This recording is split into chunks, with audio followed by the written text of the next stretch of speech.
Welcome everybody. This is Dura Rechenjezo podcast, and of course I'm your host, the Rabbi, aka Pastor T. Thank you so much for joining me one more time. In case this is your first time to be here, thank you for joining me. We are on YouTube as Dura Rechenjezo. Just type Dura Rechenjezo. Like and subscribe as well right there. On Facebook, it's also Dura Rechenjezo. Then we do have WhatsApp groups, 2 of them, where we post this particular podcast. So without further ado, let's go straight into it. We have been looking at the causes and the reasons why our relationships, for some of us, always seem to end. You know, you start a relationship and you think it's going pretty well, it's pretty good, then it ends without any warning. You know, like somebody would come through and say, you know what, I cannot seem to hold a relationship for 3 months. The guys just disappear. There is no reason, nothing. And of course, that is where most of the questions were focused on our last podcast, on the feedback from our last podcast. So I had mentioned the first part that I said it is sheer bad luck. Now, I want to expurgate and expound on that point where I said sheer bad luck and kind of qualify it a bit more. How does bad luck come upon a person? Now, there are a number of things that surround bad luck. We call it bad luck for layman's term, but in actual fact, there are spiritual connotations and spiritual entities that actually force relationships to end, and we're going to look at it just shortly. So let me just cover the part when I was saying bad luck.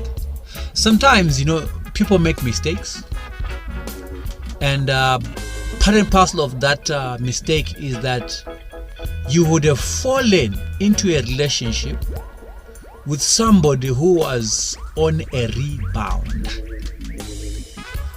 And then of course we have those that are always falling for married people, whether it's a guy falling for a married woman or it's a lady falling for a married man. Especially ladies, they fall for married men who for some reason lie that they're not married, and then she then later on discovers that this guy is actually married with children when the wife is now coming to you. So that's part and parcel of what builds on bad luck. But today, I wanted to measure on what it is that really causes the spiritual side. Now, this one is a big one, so we're gonna cover a little bit of it today, and then our next onslaught of our podcast is gonna have a guest. Hopefully, we can have a guest, and then have our guests also share the experiences that they came across in dealing with somebody who had the spiritual attachment as part and parcel of the bad luck. So we are still looking at why do my relationships always seem to end, and this one is a major aspect over and above the issues that we talked about in our last podcast. In case this is your first time to join us, you can always go back and check the last podcast and find the information that's right there. Of course, there is a lot that we covered on it. Now, spiritual husbands or spiritual wives. A spiritual husband or a spiritual wife. That's what in the spiritual realm we would call them. Of course, I know others would say, no, you don't call it spiritual wife or spiritual husband. Whichever way you want to call it, but for the sake of our podcast, we're going to call it spiritual husband and spiritual wife. Now, this comes from different sources.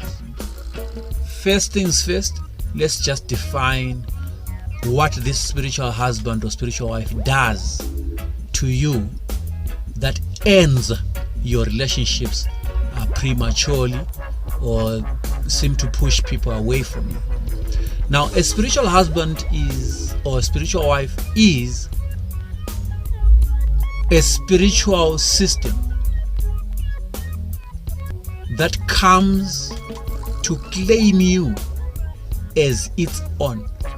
So this is a spirit that comes and claims you as its very own. So in this case, you are in a relationship, however, not with a person, but with a spirit.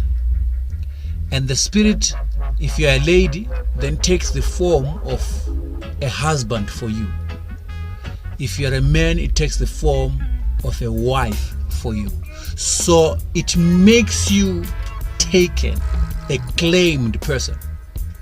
So its claim upon you is what then continually pushes those people that you would have chosen, or that person that you'd have chosen, to go into a relationship with. Now this happens more so in Africa, but it's not an African thing. It's a human being thing. It doesn't matter whether you're white, colored, African, Asian, wherever you're from. This is a universal problem. And I want us to understand that the spiritual entity acts in a way in your life that pushes people away. There are some extreme situations that I'll be looking at.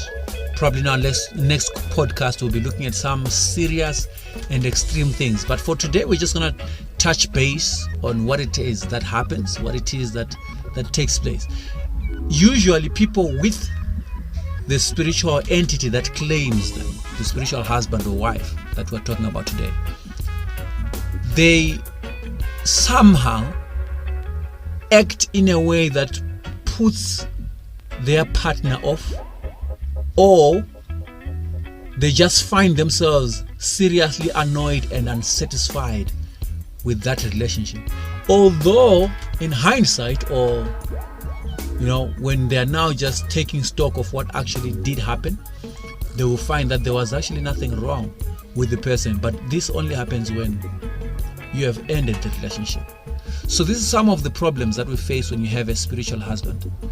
You find that you carry certain moods, you carry certain attitudes, you carry certain behaviors that will put the person that you're dating off, or that will put you off the person that you are dating, and you find them not good enough and and you're no longer satisfied with being in a relationship with them.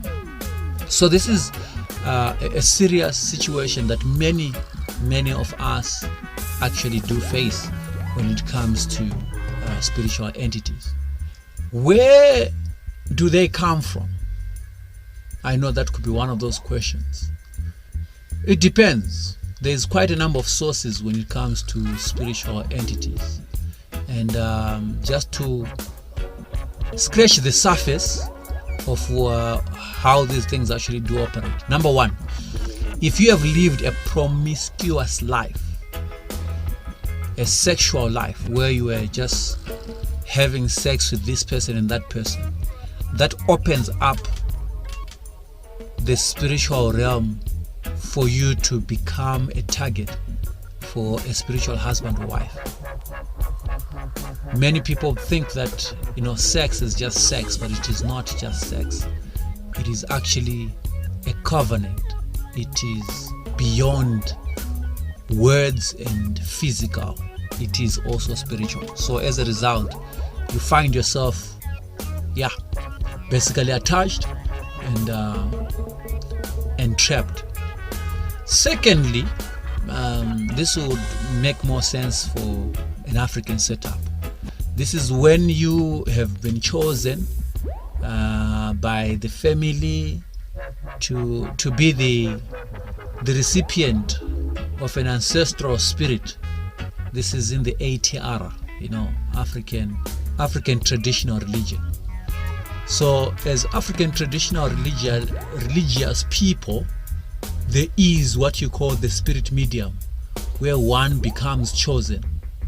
So you don't necessarily have to be, it doesn't have to be your actual choice, but maybe the family chooses for you. And as a result, because you are now selected and set apart. You're no longer allowed to be in a relationship. So because you're no longer allowed to be in a relationship, if you are not aware of it, most people are not aware that they were chosen or picked maybe at a young age to be the recipient of the family spirit medium, so to speak. I suppose in Shona could be Shikiro or Ugutwasa in Ndebele.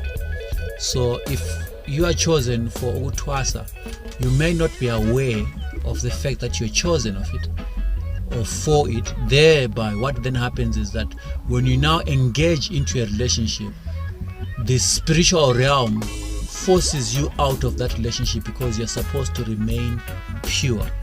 I'll give you a biblical example. We have Samson, who was never supposed to shave his head because he was a Nazarene, and the anointing upon his life had been placed in the fact that he was called and was supposed to be set apart in that way. Yes, he could get into a relationship, so that wouldn't be exactly a very good example of what we're trying to point out today. But Samson was not supposed to put a razor in his head, and the moment that happened, he lost all his power. So that's exactly what a spirit medium recipient would be equated to. So the spiritual realm will force you out of every relationship to keep you pure for its purposes. So this is something that actually may be happening. Now, you will find that your relationships will end left, right, and center, no matter what you do. Some do actually take time to pray about it, and they find themselves in a relationship and they think it's going to work, then bang, suddenly something just happens like that. So this podcast is here to just give you a scratch surface of what it is that we're calling bad luck on our first podcast, and we're trying to expand it a little bit more. And of course, I want to continue to thank you for being a part and parcel of this podcast. Do share the link with others and make sure that they also learn something out of this. Like I did say, in our next podcast, I'm looking forward to be having a pastor who has had an experience of dealing with this as much as I have. It will be good actually for me to have a conversation with somebody where you can actually just follow through the proceedings and hear what happened when he gives the testimony of what actually happened in this particular situation. So thank you so much for joining me today. My name is the Rabbi, aka Pastor T, and this is the Dura Rechenjezo podcast. So thank you so much for joining me. Stay blessed.